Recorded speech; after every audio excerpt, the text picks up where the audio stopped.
Sean. Marco. We are here to deliver a message from the RSA Conference team. It's an important message from our friends. RSA Conference 2025, just around the corner, where insights drive action, solutions emerge, and community connections spark innovation. You'll be there. I'll be there. We invite everybody else to be there April 28th through May 1st. You can secure your spot at rsaconference.com/ITSPmag25. That's ITSPmag25. See you all there. I'll be there. See you there. Ready to take off? I'm ready to go. All right. So look at that. This is pretty sci-fi. I love it. It's kind of like being on a spaceship. It is like being on a spaceship. It's a spaceship to the future. It's nice because I can't see you. I can't even hear you. So it's great. I love this podcast already. That's perfect. No, don't put your feet there. Come on. I always have to watch out. I know. Sean, I have no manners. No manners whatsoever. We are at the end of day one, but you know, is it really day one? Is there any days? I don't know. Day 2, 3. It's just one big long day of many hours for me. Yeah, but it's good. It is good. Didn't feel too stressful. No. People are nice, all of them. It's amazing how many people we've seen and met that we've only exchanged emails with. Right. It's quite something. I mean, people walk up and they, hey, we've been online with you. Yeah, you look younger on TV. You look skinnier on TV. I look skinnier and younger. I know. That's right. I look better at the radio. I'm funnier on TV too. I look great on radio. I'm like fantastic. No, Sean, really. I mean, let's be honest. I don't want to go on and on because we already had a lot of podcasts, a lot of webcast, video, walk around. But anything that really stuck in your mind and for RSA Conference 2025 so far? So, I think I'm trying to think. There was one thing about the CISO role that here's what I'll say. I had this conversation off camera many times actually in the last couple of days. That there's a security conference. We tend to not talk about risk a lot. It is connected to some degree. We had a chat with Tim Brown about the personal risk of the CISO role. And the reason I'm mentioning that is the conversations I've had and the things that I've heard are around CISOs not necessarily being open to taking undue risk. Meaning, don't change things too much. Meaning, don't explore new technologies too much. Meaning, don't take the calls from the newer vendors. Basically, just close out anything that's not already part of your organization, and only. What I'm hearing is that a lot of the CISOs only connect with each other to determine what next for their programs, for their business, and may not open themselves up to learning new exposures, new ways of looking at risk, new ways of tackling the problems they have. And I'm not in any way saying look at every vendor on the show floor, and I'm not in any way saying open yourself up to more hours than you have available, making your life more uncomfortable. But what I'm hearing is from some CISOs that they're actually opening their mind to new ways of looking at the problem. And I think especially with AI and some of the new technologies around AI and the amount of data that's available and the way to interact with that data, it's becoming less transactional, perhaps. And you can have a different relationship with your security program, different relationship with your security team, different relationship with your security infrastructure. But you're not saying they're close to new technology. They just want to get the new technology from the usual vendor? I mean, so what I'm hearing is new technology from an existing vendor, new technology from a new vendor. I think the general stance has been don't take calls from vendors.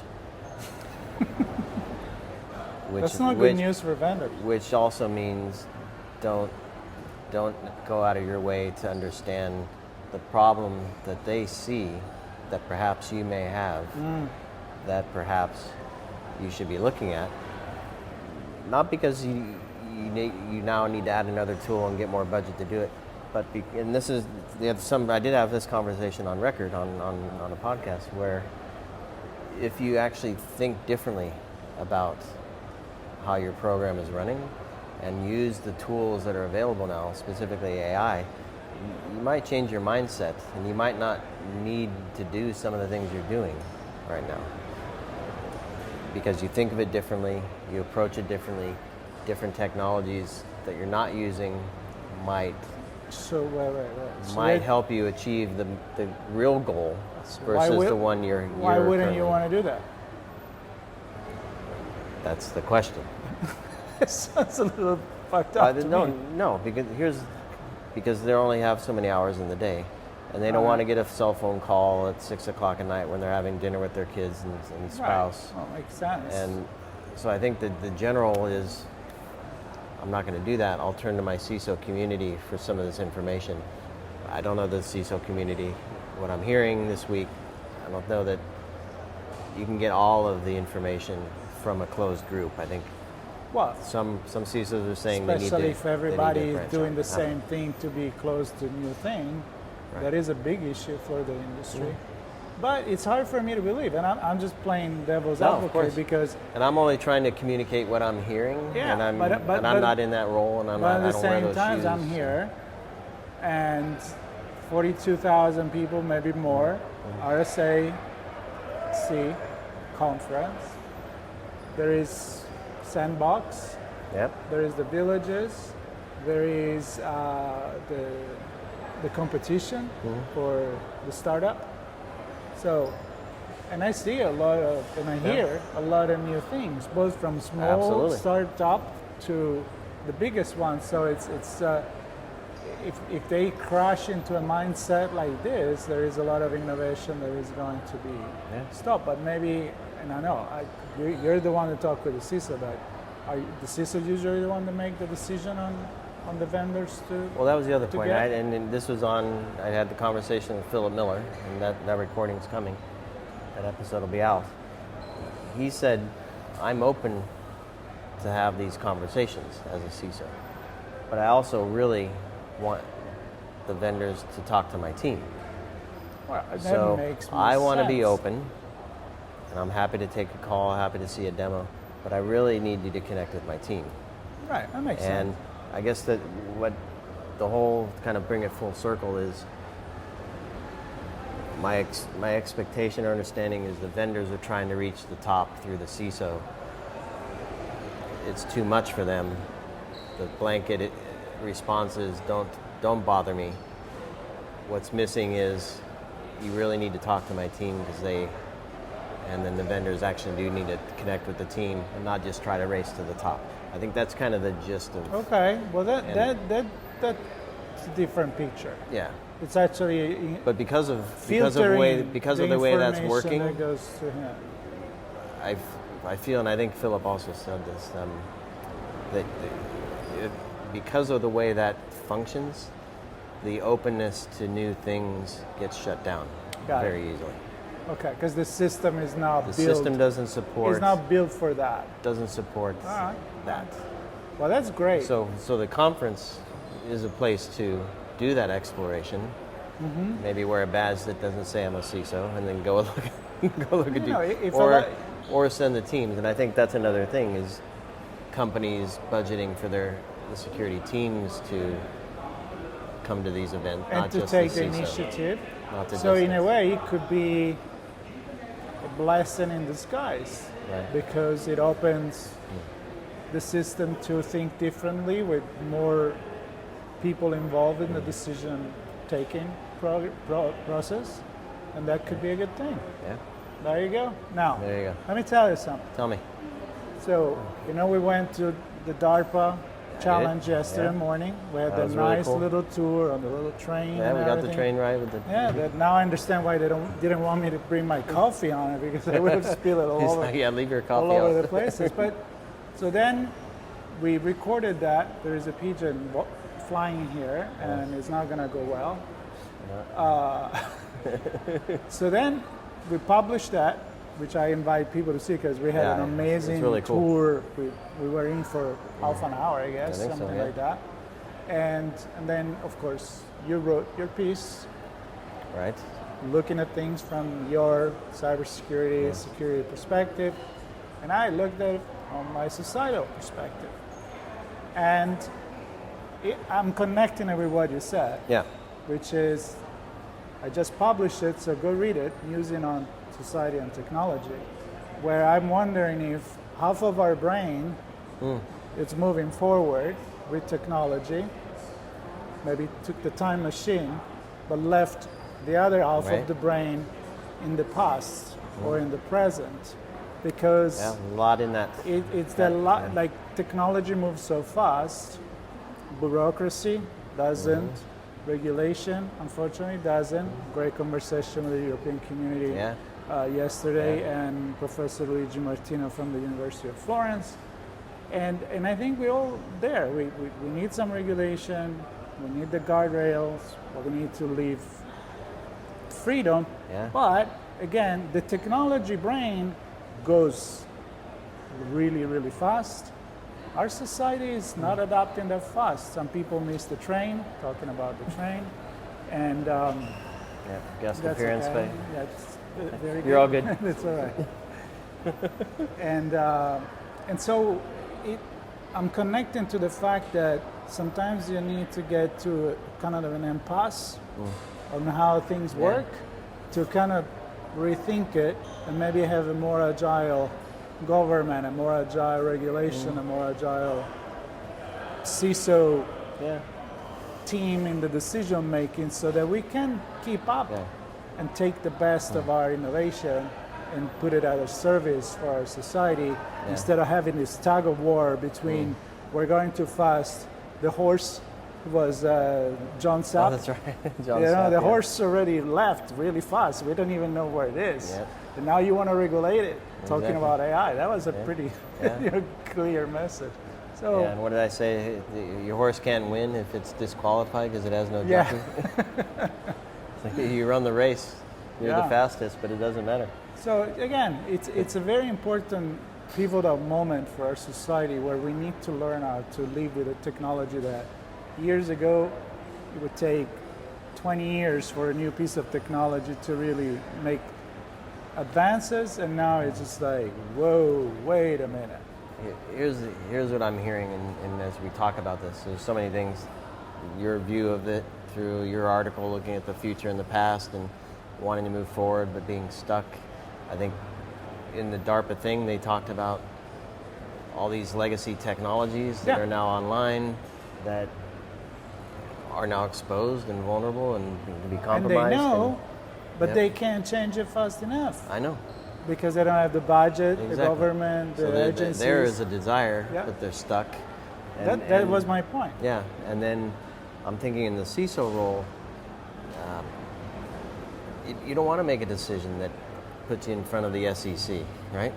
I guess not. And so therefore you want to, we're a risk-driven, even though I said we don't talk about risk much, we certainly are a risk-driven profession. We think with risk in mind, and the security team is often called the Department of No. And this is the epiphany I'm having this conversation, is that we're telling ourselves no. Exactly. And I think we've had this conversation too of the security program. Well, I've had it on my show anyway, that it's time for security to have innovation and not just support the innovation of the business. The concept. So transform the way we think about The security, culture. transform the way we deploy security, transform the way we measure it, transform the way it supports the business, and we just had a chat with Richard So Searson that from a goes risk for the perspective. company security, but also for the city security, Exactly. for the federal security, government security, Any entity, organization, and even the home security, our own home. Like, it's the same thing we're talking today with our good friend Chris Pearson from, thank you for sponsoring us, great friend. But the point is, empowering a system that you can feel safe at home as well, not just in the place where you work. And so, again, see, it's an all culture we need to change. And it's not easy because our brains still think like we're, in the prehistoric, something is happening, we need to go and get food and store food because they're freaking out. Fear. Well, what did we say last year? Fear. It was here last year. What did we say? Last year? The monster. Frankenstein. It created itself. It's that AB. What was it? Maybe that's that brain I'm talking about. No, but it is the Frankenstein. It's still here, man. It is still here. It's still here. It has extra arms this year. A couple extra spaces. It's because AI has put like an extra finger. Well, there's that statue. The statue. Remember with the multiple arms? Yeah, it's kind of weird. All right, here's the thing. I probably said a bunch of stuff CISOs are going, what are you on about? You don't know what you're talking about. I don't. I'm not a CISO. I know what I've heard a bit. I'm trying to analyze it. I'm trying to communicate what I think I heard. I would really love to hear more thoughts on this.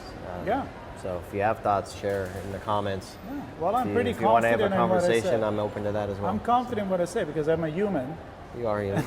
Therefore, I think like I see what the humanity and the way I feel about it. I'm trying to relate what I'm hearing anecdotally from others. I know. You have it a little harder than me because you're dealing with, what is really at the core of the conversations here. I can go in there and be like philosophical, sociological, whatever you want. But the point is, we're thinking. There's a point.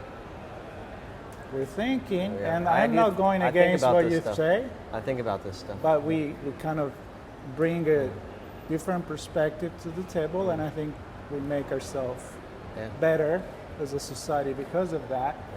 Maybe we'll sit down again tomorrow and have another conversation inspired by what we talk about tomorrow. Well, I'm seeing a bunch of CISO friends tonight, so maybe I'll get some direct input if they want to share with me on record. But sounds good. Sounds good, man. You know what? I'm going to see if I see one of those cars that drive itself. Are you? Yeah. And then what? And then I'm going to show it on camera. All right. And then I'm going to take it. And then I'm going to have dinner. Oh, really? Okay, you guys. I don't see a Waymo.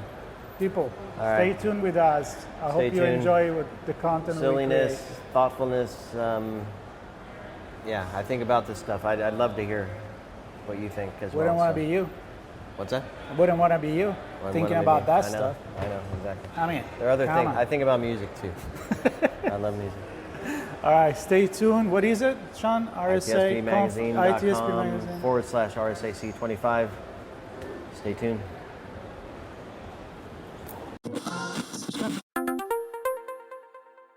This is a special announcement. We are heading to RSAC Conference in San Francisco for our 11th years of coverage, April 28, May 1st. And as always, we're bringing you keynotes, conversations with organizers, speakers, industry leaders, plus the latest insights from the world of cybersecurity. And we'll reconnect with old friends, meet new ones, and of course, we want you and your company to join us. We have a few spots left for full sponsorship and our on-location briefings. You can book yours now at ITSPmagazine.com /RSAC. We're going. And you're coming with us.